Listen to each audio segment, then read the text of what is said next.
Good morning, everybody.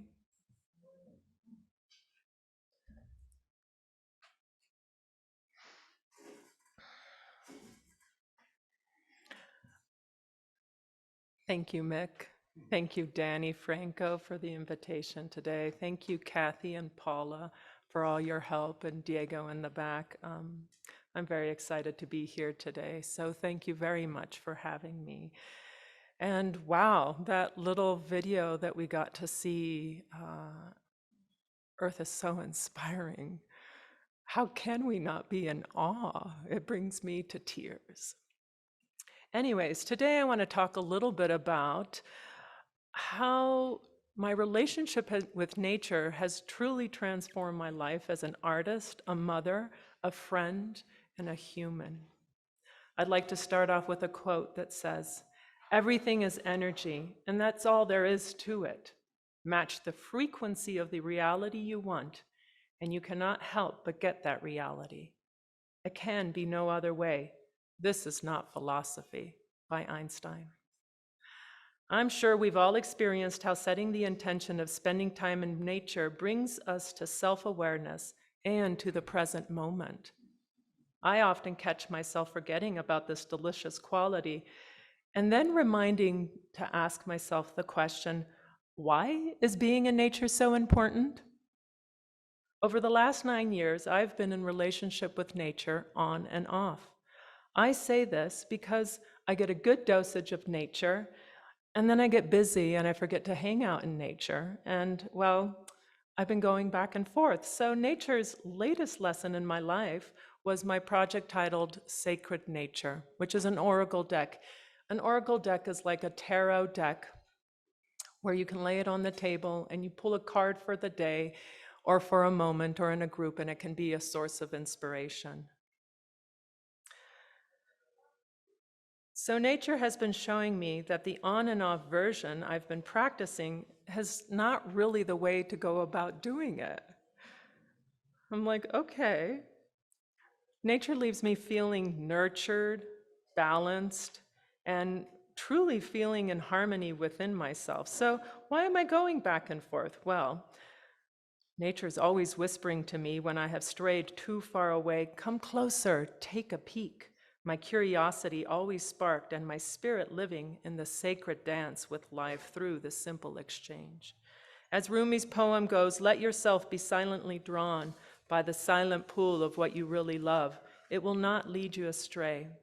So it's been only recently, and by that I mean the last 2 months, since I've been back home in San Miguel, that I've become aware of the healing properties in setting a daily intention with nature's gifts, be it through a walk, reading an oracle card, listening to sounds of birds, breathing gratitude into my heart. The list goes on. My love for this relationship has awakened in me a deeper love for all beings and what it means to live in reverence for life. As a child, I grew up swinging underneath a jacaranda tree, her soft lilac petals covering the ground. Her thick and sturdy trunk was safe base for endless tag games. I spent my childhood outdoors filled with the energy of numerous discoveries, as well as appropriately bored. Can you remember a special tree, a special nature smell of your childhood? Let's take a moment and conjure an image to hold in our hearts. For many of us, we can remember a moment that is marked in our minds and souls with nature. Sometimes we've just forgotten, and a little nudge can help. Anchor this memory of scent or touch of nature, whether it be of your childhood or a more recent one, and touch a part of your body. I like to touch my heart and conjure the image of the stillness of the Oregon coast. My breathing slows down, and I breathe gratitude into my heart. This is a technique that strengthens our heart intelligence, and in which our energy field tries to match that of nature and the cosmos. When you lie for a period of time in nature, this happens naturally. To some, this is called coherence. Forest bathing, and I'll tell you a little cool piece of science here, or forest therapy, was developed in Japan in the 1980s. There is a large amount of scientific evidence surrounding the health benefits of spending time in nature. Because of this, forest bathing became an integral part of preventive health care and healing in Japanese medicine. The idea is that when humans spend time in a natural setting, especially under the canopy of a forest, they experience rejuvenating benefits to the mind, body, and spirit. People who spend time in the forest experience decreased cortisol, stress hormone levels, which can help relieve high blood pressure, heart conditions, skin conditions, and asthma. High stress levels can compromise your immune system. By reducing these levels, your body's natural defense system is able to work its magic. Now, listen to this. Trees release oils into the air called phytoncides, and inhaling these natural essences can actually help to boost our immune system. Wow. Nature is a gentle and forgiving friend and a source of inspiration and awe and curiosity. All are invited as creators, as artists, as humans to experience this inclusiveness. My father was a cotton farmer when I was growing up, and I remember on the 2-hour hot drives to his farm near the Pacific coast in Guatemala, him teaching me all about the crops we were passing: tobacco, sorghum, cotton, sugarcane, vegetables of sorts and fruits, and then teaching me also about the trees. Nature in many ways represented our livelihood. It was either a good year or a bad year, and nature could be wild and unpredictable. I remember unconsciously learning that nature needed to be tamed for my family's prosperity. I wasn't around people who loved nature for its wisdom and spiritual healing properties. That came much later in my life. But nature has been a loyal companion and friend to me, hoping I would hear its whisper calling me home. It wasn't until I spent time on the Oaxaca coast that my relationship with nature started to transform. We're going to start looking at some images while I'm speaking as well, and this image right here is one of the first ones I ever shot. So I come from a family of artists and self-motivated humans. My grandmother painted portraits around the world. My grandfather was an adventurer, sort of your Guatemalan Indiana Jones. I grew up dreaming I wanted adventure and wanted to be an artist. And so in college, I took a photography class in which I fell in love with the possibility of telling and creating stories through images. I took 2 rolls of 24 frames with me that first winter when I went back home to Guatemala for a month. And it was there I photographed out in the sugarcane fields as well as down in the Rio Dulce area in the jungle. I explored documentary photography and fine art photography. I opted initially for the journalism route and eventually came around to different kind of work. At the peak of my career, I got physically sick from overworking and burned out. Something called my husband Sky and I to take a 3-month sabbatical on the coast of Oaxaca, where there was no internet. Exactly. We slept, sang, did a morning routine of drawing. We took the time to not do very much except to live and listen to the rhythms of nature and the ocean waves. We would watch every sunrise and sunset and watch the turtles swim by, the dolphins, the whales, the flying manta rays. It was a smorgasbord of nature. The only activity I did was led by my curiosity of all the dead turtle bones that were showing up. I learned to clean them, and the symbolism behind power animals started popping up. That first sabbatical on the coast reignited in me a desire to create and reimagine images and creative living. What does it mean to be living creatively? But this time, I decided to bring nature with me, or did nature bring me along? The images I took from this pause from my busy life taught me about working with sacred intention and to slowly start healing my relationship with nature. As Mirabai Starr talks about in her book, Wild Mercy on Creative Living, when we show up to make art, we need to get still enough to hear what wants to be expressed through us. And then we need to step out of the way and let it. We must be willing to abide in a space of not knowing before we can settle into knowing.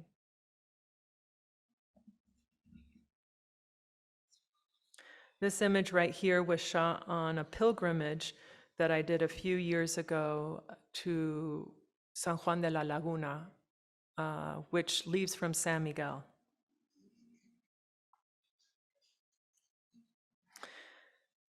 In the spring of 2018, when on the coast of Nayarit for 3 months, this image is my son pulling me, I hit a greater low in life.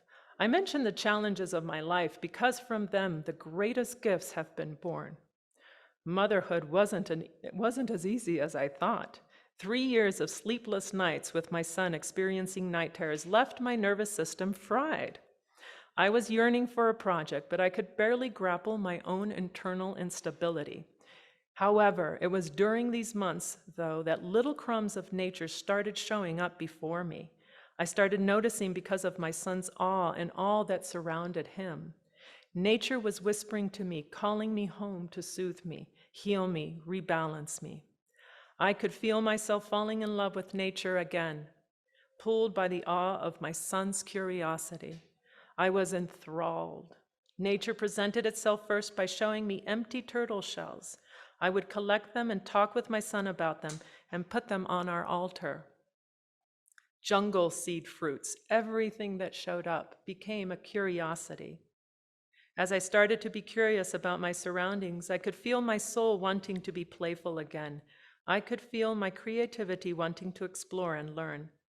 I was being taught by nature this time, and our interconnectedness to journey back to wholeness. One of the first questions I remember popping up into my head was, why don't I know all the names and medicinal properties of the plants I surround myself? I learn all the names of man-made things, well, almost, but not the universe-created things around me. Well, that's silly, and so my schooling began. As Robin Wall Kimmerer writes in her book, Braiding Sweetgrass, in some native languages, the term for plant translates to those who take care of us. Our indigenous herbalists say to pay attention when plants come to you. They're bringing you something you need to learn. I remember singing to my son when I put him to bed at night about our earth, thanking all the plants, the landscapes, the animals, everything surrounding us. I had also recently taken a class on herbal medicine with Alison Bastian, who lives here in town, and had become increasingly aware of the deep wisdom in nature surrounding me. And so my latest project slowly awakened, first in the form of simple necklaces I put on children, made from the seeds and plants I was collecting. Can you hold that right there for a minute? That image, thank you. When I'd returned to my home in San Miguel, I started imagining not just necklaces, but larger pieces over people's bodies, the way jacaranda covers the town in soft lilac when it's in season. This is the first image I took that started on the latest project I worked on. And I love this because when I had just come back from the coast, the pavement in all of town was surrounded by jacarandas blooming. And I went out to gather all of the petals that were thrown around and thought I'd make a dress. But as I started sewing them together, I figured, oh, that might take me a few days. So instead I did a necklace. And this is a friend, this is her daughter. We wrapped the necklace around her neck, and then we didn't quite know what to do with her hair, so we pulled it up. And in the end, I kind of like it like that. Thank you, you can keep on going. The portraits I began to photograph were conceived by listening to my intuition about what was blooming and fully vital at the moment, and then engaging a model who best corresponded to that plant's energy. As I photographed more images, I could see the sacred dance of the project opening and evolving, and I realized that I wanted this to be a collaborative effort. So I brought in a couple of writers, herbalists, a poet to help create a body of work that would be much more broader than just having it be images.